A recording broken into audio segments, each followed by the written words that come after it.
Hey everyone, Ryan here at etrailer. Today we're going to be showing you how to install the etrailer.com Galvanized Idler Hub Assembly for 2,000 pound axles. But before we do that, let's check this out and make sure it's going to actually work for your particular trailer.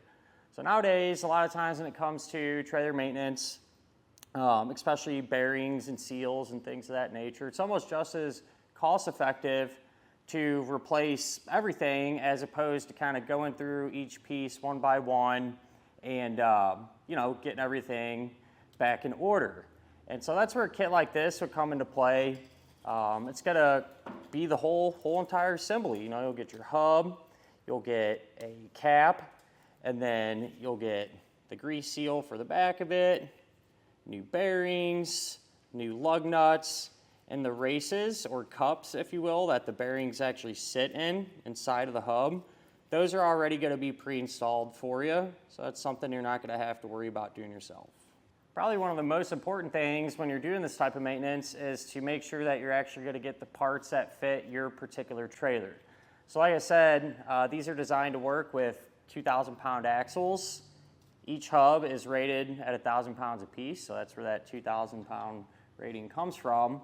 And if you're unsure of what axle you have, sometimes you can look under the trailer, and on the axle there should be a tag or some type of stamp or something along those lines that will give you that information, or at the very least a part number that you can reference with the particular manufacturer, figure it out that way. And if all else fails, you can always use some of the resources that we have on our webpage here, take some measurements and everything, and that can help you determine what axle you actually have. So with that said too, something else you need to look for is what bolt pattern that you have. All right, so these particular hubs are for wheels that have a 5 by 4.5 bolt pattern, meaning 5 lugs. That's pretty obvious there, right? But that 4.5, what that means is a distance on your wheel, right? And 5 by 4.5 is probably one of the most common sizes, at least for this axle capacity. And a real quick thing that you can do to check, grab your wheel, and if you measure from the center of one of the holes there, and if you were to go straight down, all right, and imagine if you took, drew an imaginary line across these two openings and measured to there, all right. So ruler isn't really ideal here, but you get the idea. If I go from there to there, that's 4.5 inches. So that's where that number comes from. If you come to find out that you have a different size and you don't want to change wheels or whatever the case may be, there's a ton of different options out there, not only for bolt patterns, but also all different types of axle capacities too. These are going to be designed to work with 10 to 12 inch wheels. And one of the things that separates these from a lot of the other hubs out there is the fact that they're galvanized. So excellent options for those of you in really harsh environments, or just looking to go the extra mile as far as rust protection and corrosion resistance and things like that. These are really beneficial in marine applications if you have a jet ski or a small boat trailer or something like that, or even just on a utility trailer. It's not going to hurt for your parts to stay in better condition over, let's say, kind of your more standard hub, which this is an etrailer one here, and it's painted, but it does have some zinc in there in the paint that should kind of help prolong it, but it's undeniable that the galvanized finish is going to more than likely hold up a lot better than just the painted finish. You happen to have an extra one of these on hand just so we can have a better look at it. So like I said, the races or cups, bearing cups are already pre-installed, which I think is nice because these can be a little bit of a pain sometimes to set up. So those are new, and the bearings will be a match for them, as well as this is a seal that's going to come with it. That'll get driven inside of there. And as far as the seal goes, That's going to be a 1091 seal, which is extremely common for this type of application. And for your bearing, both the inner and outer bearing, the one that goes in front and the back, is going to be an L44649 bearing. If you want to double check your setup, a lot of times you can see a part number stamped on the face of that bearing. And just to be sure too, if this will help you out, the inner diameter of these bearings are going to be 1.063 of an inch. Like I said, as far as that inner diameter goes. It is going to come with this grease cap, which is a completely sealed piece, right? And the diameter of that is going to be 1.988. So that's that size. That's going to get driven into the hub. If you have easy lube spindles, the type of axles that have a, there'll be a little rubber cap here they can pop off and put a grease gun in and grease them up that way. You can always pick up the set of hubs, or the hub rather, that comes included with that type of cap. Other than that, a pretty nice hub. The fact that it's galvanized, these things are pretty well made. I know a couple people here at eTrailer that run these, and they have for a while. No issues yet. So I really can't ask for too much more. As far as the installation process goes, everyone's trailer might be a little bit different, but the concept is going to remain the same. You will need to supply your own grease because you will have to pack the bearings full of grease, and we'll talk a little bit more about that during the installation process. But I feel like the biggest thing when it comes to getting this stuff figured out is making sure you're going to get the right parts to begin with, right? So hopefully that information that we talked about today gets you going in the right direction and helps you figure out if these are going to work for you or not, or if you need to look at a different hub assembly.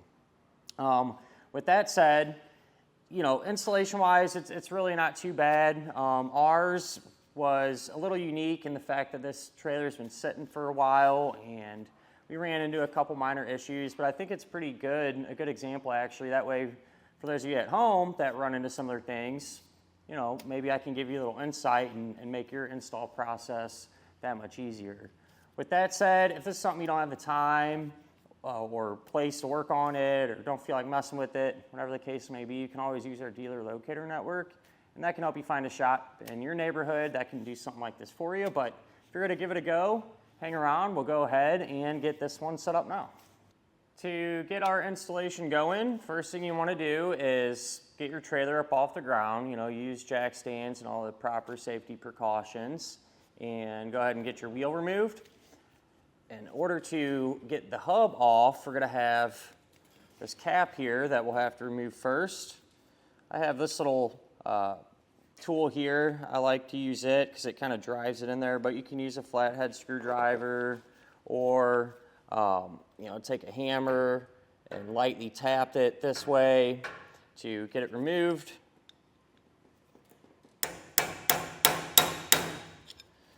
But what I like to do is kind of get one side started and just kind of work my way around here.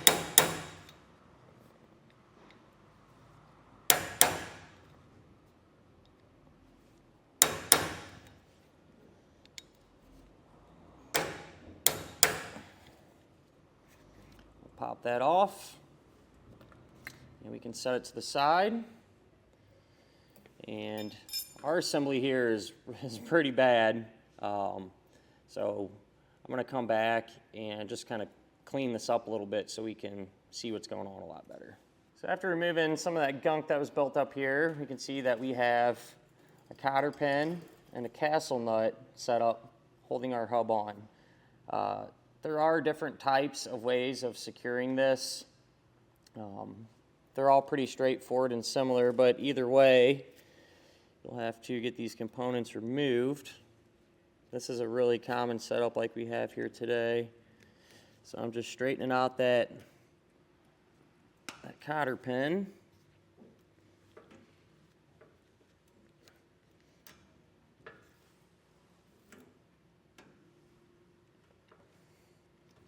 I'm just trying to push it up, get it out of that spindle there. So this one's pretty chewed up, so I'm sure it's going to fight me a little bit here.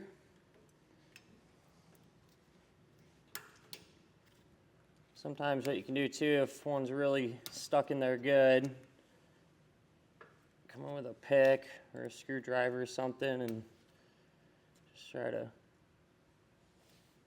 give it a little extra help here.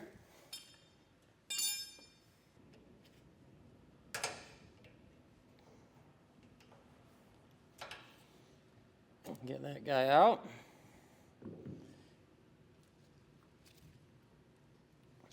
And then a lot of times these nuts here should be on relatively loose. That is not the case with ours, so I'll have to get a tool and get this broke free.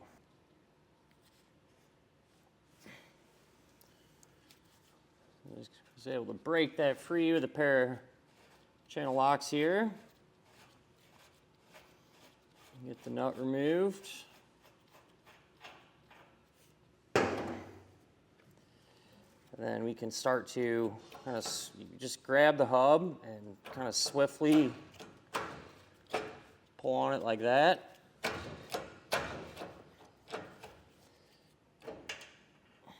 We have our bearing there. Like I said, usually these don't come apart this difficult, but this one's in really bad shape, so I'll have to work it a little bit more than usual here.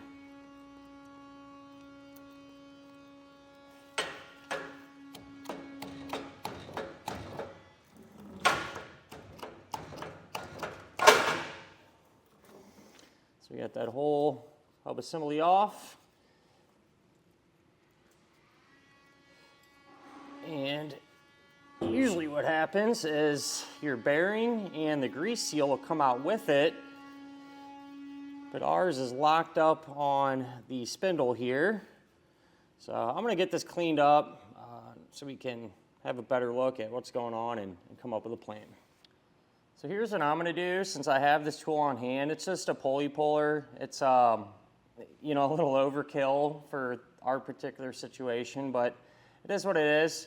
A lot of people probably aren't going to have something like this. You can rent these things from the auto parts store, but I've also seen people be able to break these free with hammers when they're seized on there, or cut them off and things like that. But you got to be really careful doing that type of thing because you don't want to tear up your spindle there and put a big notch in it or something along those lines. So I feel like this is going to be our safest bet here, and we'll see if we can get this thing to pry off. I did clean our spindle up and put a little bit of grease on there just to help aid it in removal. And it is indeed moving. It just broke free.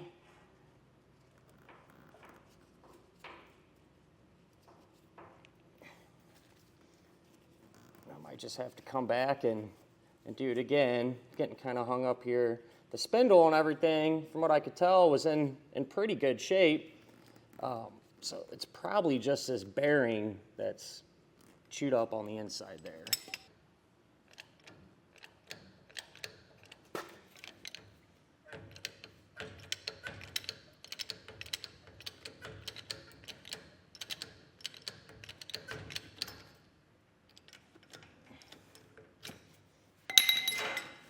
I was able to get these off and, using that puller to pull it the rest of the way. And now at this point, it's you want to come back, really get this whole area cleaned up and inspect it, make sure it's in good condition before we go any further. What you're looking for is any major damage on your spindle. If you see any huge gouges or heat stress or cracks or anything like that, you have to ask yourself if it's going to be safe to use even when putting a new hub on. In our case, we have a little bit of wear, but it's not crazy bad, especially for what this trailer is used for. It's primarily just getting run around on a farm. It's not really running down the highway a whole bunch or doing anything like that. So, I think we can get away with a little bit of wear there. not too concerned with it. But if it was really, damaged really bad, and depending on, how you're using your trailer, if you're on the roads all the time and stuff like that, an axle replacement might be something worth considering. At this point, we're ready to grab our new hub, and we will have to assemble it. So first things first, need to determine what type of grease set you're going to want to be using. Being that this is going to stay on land, I just have, kind of your standard multi-purpose high temp grease. If you were going into water a lot, or not, even if not, you can use that marine grade grease as well. So first thing that I like to do is just take a little bit of grease, just put a light coating on our spindle.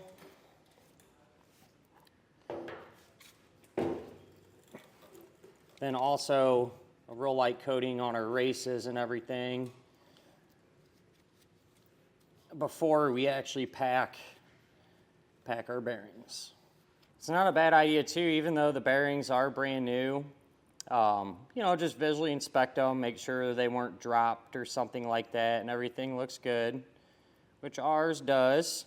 And excuse me, the way you can pack a bearing, you can do it a couple ways. There's tools that you can use that presses the grease in there for you, or you can just use your hand. So I put a big blob of grease there, my hand, and I'm just going to kind of rotate that bearing and push that grease in between the rollers. And what we're looking for,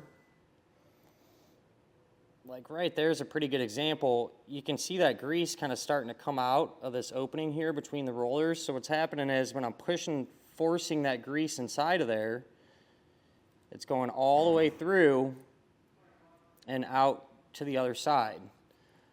So you can't really overdo it. I'd rather it be overdone a little bit than have a dry spot in there. So I'm just going to work my way around here. Make sure we get this bearing packed full of grease, and we'll have to do it for the other bearing as well. Here's what that bearing looks like once it's all packed and everything. And you want to make sure once you get the first one done and you go to set them up in the hub, you want to start with the bearing that'll be on the back side of the hub here. That way we get that in and we can drive our seal in before we mess with the bearing on the front side. Once you drop that bearing in there, you come back with a towel or something and clean the grease off of this area here where our seal's going to get driven into. And since this has a metal ring, on the outside of the seal, it's not rubber, I'm going to take a real thin coat of gasket maker here and apply that to it. You gotta get carried away.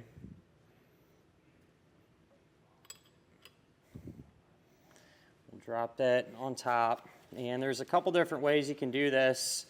There are seal drivers that you can use, but a lot of people probably aren't going to have them. And so another common way is to just use a block of wood, good clean flat piece of wood. You'll set it on there, and I like to use a dead blow hammer to tap this down. You never want to come in and actually hit the seal itself directly with the hammer or something like that, because you'll probably damage it. And what you're trying to do is drive this in, as even as possible. And we're looking to get the seal flush with the end of the hub here.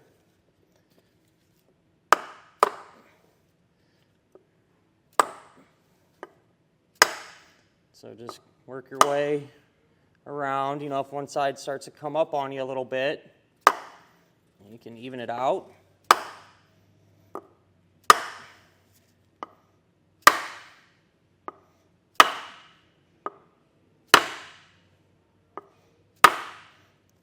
And that there looks pretty good to me.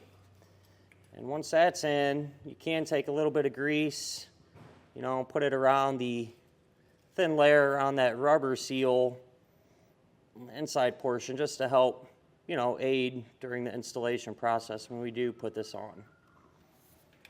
On the front side, something I like to do is put a decent blob of grease kind of inside of the hub there as well.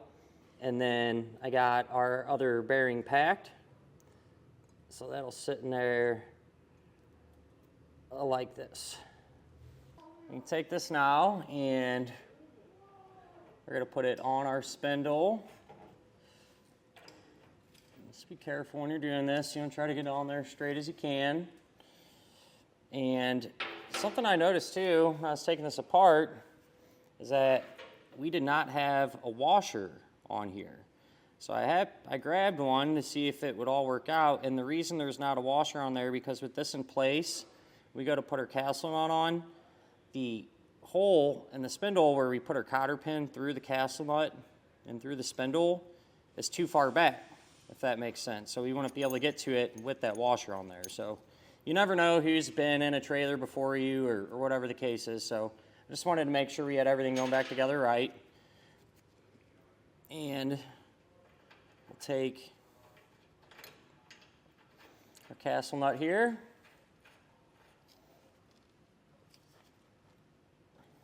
Get it started, make sure everything's looking good. And I have a torque wrench, and I'm going to seat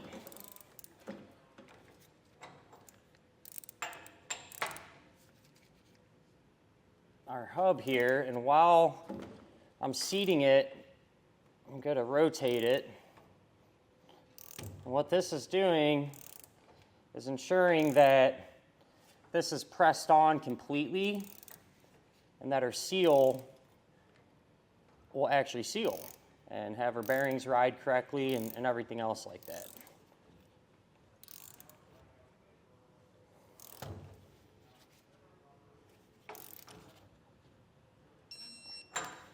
So once we have this seated, you can hold the hub. I try not to let it spin, and I break the nut loose and then just run it back down until it's finger tight. We can line it up with the hole in the spindle and take a cotter pin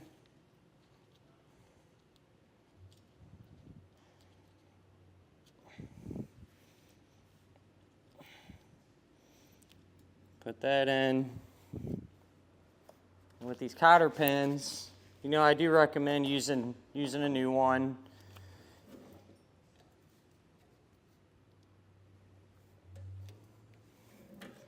Just want to take the ends and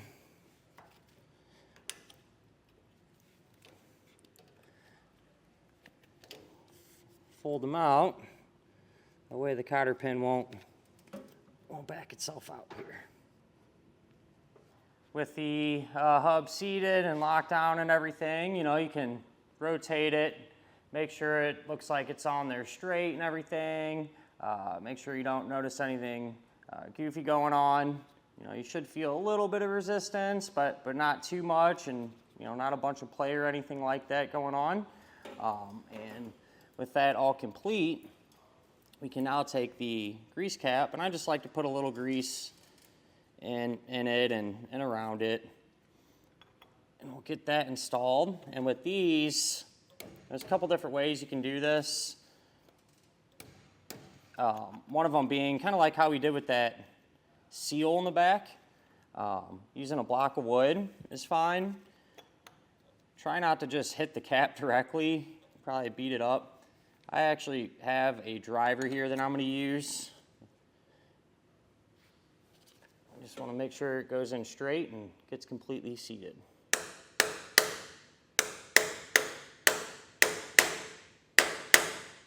As with hubs, you know, it's always a good idea if you can to do both sides of your trailer. So if that's what you're going to do, you'd simply just repeat this exact same process over there. And since it does come included with new lug nuts, you go ahead, take your wheels and tires, put those on, and make sure you completely tighten down the lug nuts to the proper specification. But with all that said, that'll do it for our look at and our installation of the etrailer.com Galvanized 2,000 pound axle hubs.